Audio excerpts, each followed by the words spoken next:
We are waiting for a major announcement from real estate mogul Donald Trump that's set to take place at the Trump Tower here in New York City, just a few blocks from here and less than 20 minutes from now.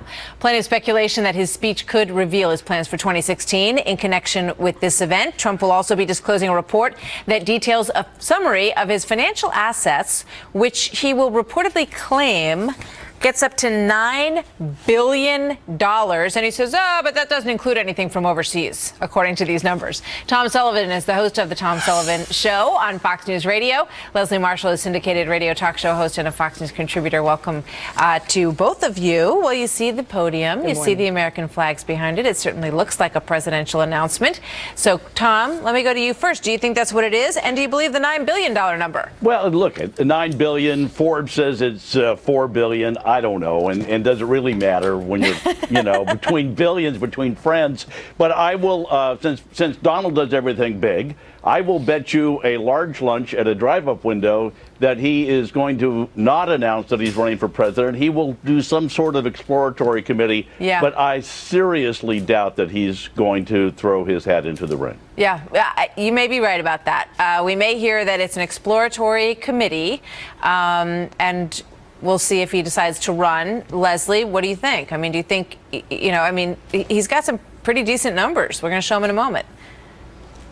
Even though I'd like Tom to buy me lunch or buy me anything, because I'm not in that billionaire category, I'm sure he's closer to than me, I agree with him on this. I don't think this would be big enough fanfare. I think this is going to be a tease.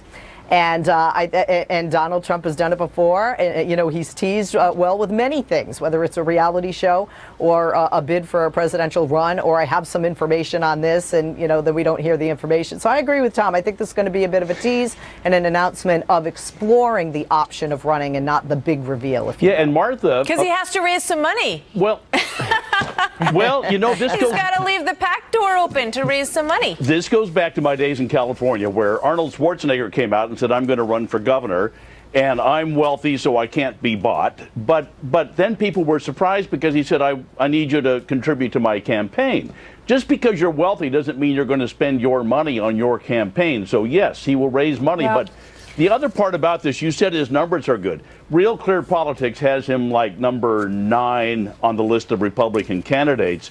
But 538, with Nate Silver's group that does all the analytical stuff, says that he has the lowest, he has a very high name recognition, but he has the lowest likability of any candidate in over 100 years, going back to presidential candidates, according to Nate Silver. Let's put those numbers up that Tom just referred to. These are the top 10 as they stand right now. And you've got Jeb Bush, Scott Walker, and Marco Rubio essentially tied. Ben Carson, and then Mike Huckabee. And then you see the bottom of the top 5, Rand Paul, Ted Cruz, Chris Christie.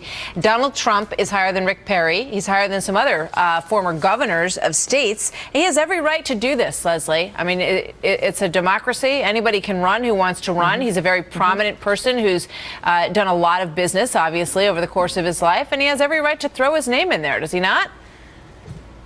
Oh, of course, anybody has the right to run for president. And Donald Trump does have a couple of things going for him that help you if you're going to run for any political position. One is name recognition. He has that. 2 is money. He has that whether he gets more money or not. Here are a couple of problems he does have, though. And this is not California. Look what happened here. We had somebody with no experience, the Austrian Terminator who became our governor, and let's look what happened after that. Please learn from California, folks. But Donald Trump has personal issues in the past, adultery, several marriages.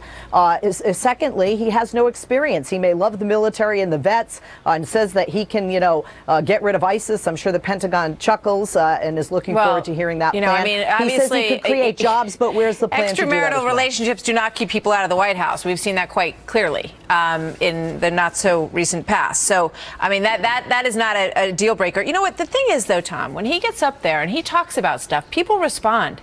We've seen him at these national conventions, and he's getting to the heart of the matter. He's like, you know what? America can be strong again. We don't have to put up with this. We don't have to be number 10. We don't have to be number 12 when it comes to, how our students are doing or how we're doing economically. And that message, Tom, it does resonate with people. They like it. It does. And his followers are very passionate about him. There's no question about it. I just don't think that group is as large as maybe he thinks it is. But what it really is a reflection of, and especially after yesterday and this weekend, a lot of people are tired of the institutional candidates, the Clintons and the Bushes. They want somebody new. They like the brash talk of Donald Trump a lot. I just don't think he's going to throw his hat all the way into the ring. And again, he does have high name recognition, but his likability is very low when it comes to the surveys of candidates out there. Lots of mixed messages. Apparently, among the music being played there is the song Dream On. So we will see if that is sending any kind of message about what we're going to hear in just a few minutes. Thanks, Leslie. Thanks, Tom.